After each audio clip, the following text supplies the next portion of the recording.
1 jam kemudian terdengar suara laki-laki terengah-engah seperti habis berolahraga.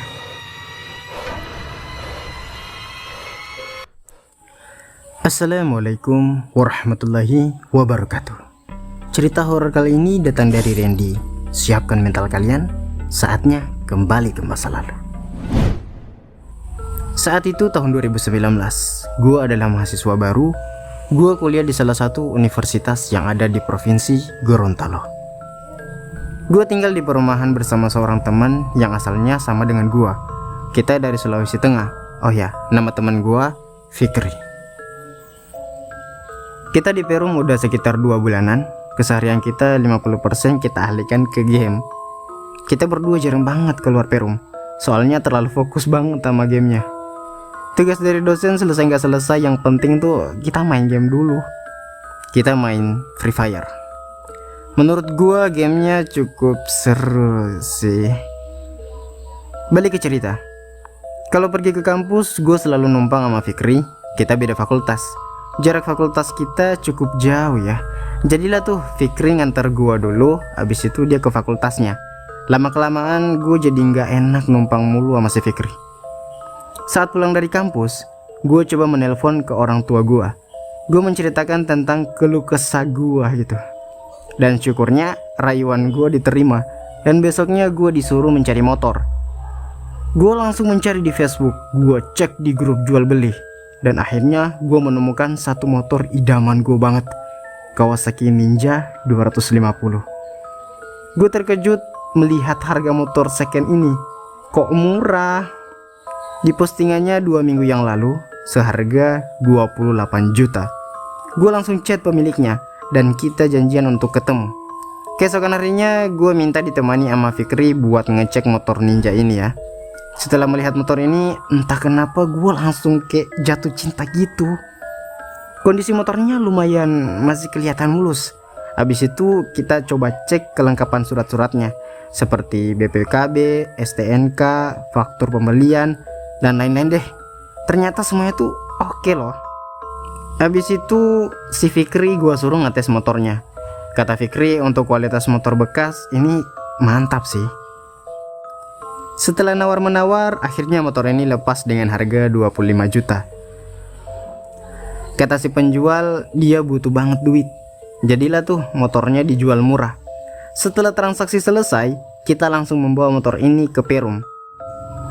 Oh iya, kita beli motor ini hari Rabu ya. Setelah sampai di rumah, motor ini gue parkirin di ruang tengah. Gue merasa puas banget bisa dapetin ini motor. Singkat cerita, keesokan harinya hari Kamis, gue bangun dari kamar mau ke WC. Alangkah terkejutnya gue saat melihat motor ini sudah berada di dapur. Tapi mungkin si Fikri yang mindah ini motor. Pikiran gue belum menuju ke hal-hal mistis ya. Seperti biasa kita pergi ke kampus, dan ini motor belum gue bawa ya. Gue belum bisa naik Kawasaki soalnya perlu belajar megang koplen. Singkat cerita, kita balik ke Perum malam hari, dan ini bertepatan pada malam Jumat Kliwon. Si Fikri bilang ke gua kalau dia bakalan nginep di rumah kawannya, karena mereka ada tugas kelompok gitu, dan tugasnya lagi mendadak banget tuh. Fikri pun pergi, dan gua sendirian di rumah. Bosen sendiri, gua pun pergi membeli gorengan di depan. Habis itu gua bikin kopi, gua duduk di ruang tengah, siapin HP, habis itu langsung login game FF deh. Beberapa jam berlalu, nggak terasa ternyata udah jam 11 malam gitu. Emang kalau lagi main game tuh suka banget lupa waktu. Dan gue pun memutuskan untuk tidur. Gue mulai rebahan di kasur, tapi gue masih kepancing ya buat main game sambil rebahan. Maklum lah lagi pushmaster. Tiba-tiba suara ketukan pintu. Gue keluar kamar dan menuju pintu depan.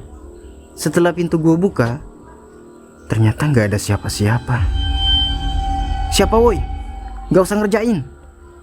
Gue keluar rumah, melihat sekeliling, dan bener nggak ada siapa-siapa. Jam udah menunjukkan pukul 11:50 malam. Gue kembali masuk ke dalam rumah, dan tentunya melewati motor Ninja gue kan. Gue kunci tuh pintu kamar. Baru aja gue rebahan, Tiba-tiba terdengar suara daun jendela yang terbuka dan menghantam tembok. Bulu kuduk gua mulai berdiri, tapi karena penasaran gua kembali keluar kamar tuh dan langsung ngecek jendela di ruang tamu.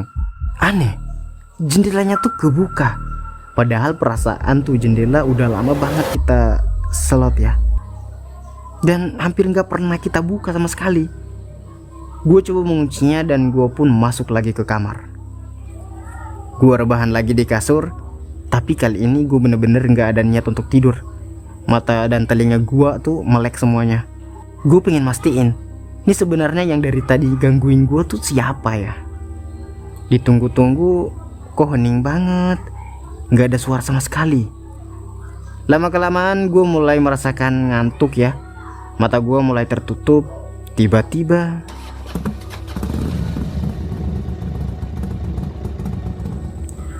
mesin motornya menyala. Gue langsung melompat dari kasur dan keluar kamar. Begitu gue buka pintu kamar, seketika mesin motor itu mati. Mulailah muncul rasa takut yang berlebihan. Gue berlari menuju kasur dan langsung menyelimuti diri gue. Gue mencoba menutup mata ini, berharap bisa tidur, tapi tetap juga nggak bisa.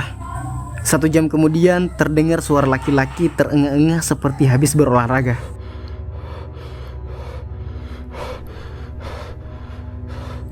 Gue makin gak bisa tidur, tapi mau gimana lagi gitu, gue gak bisa apa-apa.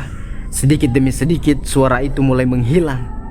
Kini yang terdengar di kuping gue hanya suara jangkrik dan kesunyian. Kini gue merasa pengen buang air kecil. Gue mencoba memberanikan diri bangun dari ranjang, bermaksud keluar kamar menuju kamar mandi. Sebelum membuka pintu kamar, rasa takut dan ragu gue mulai muncul kembali. Jangan-jangan nanti ada penampakan. Gue mengurungkan niat untuk ke WC. Tiba-tiba gue kembali dikagetkan dengan darah yang mengalir dari pintu kamar gue. Gue kembali naik ranjang dan menyelimati diri gue. Samar-samar mulai terdengar suara seorang laki-laki yang menangis kesakitan. Suasana semakin memburuk ketika gue merasa ada seseorang yang mencoba membuka pintu kamar gue. Lalu terdengar suara langkah kaki di atas cairan. Gue sangat merasakan ketakutan. Suara itu sedikit demi sedikit mulai mendekat. Dan kemudian